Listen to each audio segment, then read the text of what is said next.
from the violin shop again. Today I'm going to give you an update on my Kentucky fiddle, and it's moving along pretty well. And I'll kind of go over some of the steps I've been doing. The other day I finished with the ribs onto the mold, and I added the linings on the inside on one side.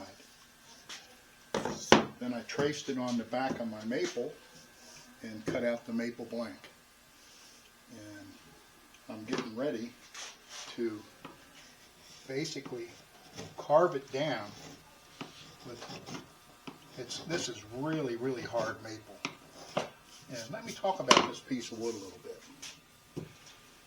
Every violin is different, and even though they all look alike, each one has subtle differences, and they're all different, and that separates the really good violins from the average or even bad violins.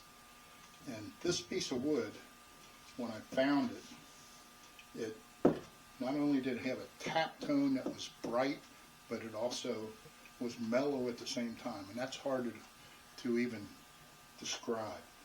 But violins either sound bright, or they sound mellow, squeaky, powerful. I mean, there's all kind of descriptions on how they sound, and that sound relates a lot to how the wood reacts to each other. The top will be spruce, and it's a really fine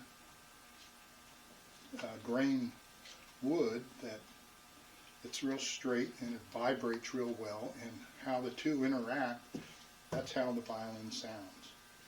And as almost every violin maker knows, you end up putting a little of yourself in each violin, and that's kind of neat in a way. Actually, you see I got a little blood on here already. Sharp tools, and me, I usually end up staining something on my violin with a little blood, but that will come off. But yes, they do have a little of the in it, which actually the other day gave me an idea, which sounds kind of stupid, but I'm going to do it. Is that when I'm getting ready to close the violin up, I might prick my thumb, get a little blood on it, and put a thumbprint on the inside. That way I'll have a DNA and a thumbprint on the inside of my violin, and that'll go wherever. And who knows, 400 years from now, somebody might be playing this violin, and I'll be with them.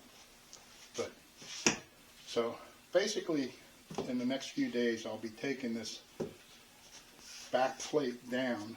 I'm going to do the purfling edge, and that's just a little edge that goes all the way around that's flat. And then I'll put my purfling groove in it, and put the purfling in, and then I'll carve it down to the shape and the arching and that. And that'll take a while, because I can tell you right now, this is really hard wood. But when I get tired of doing that, I usually move to the neck, because the neck takes a little while to do. And I have it rough cut out, and I'm doing the scroll right now, and basically cut little wedges around,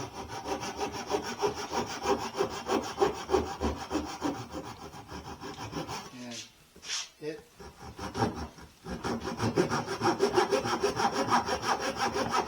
that way I don't have to take it all off by with a chisel.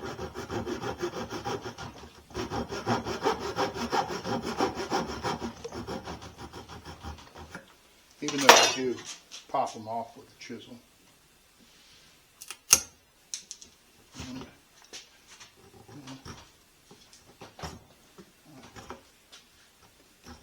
Basically, just bring it down and keep on going around, and then eventually you end up with a scroll.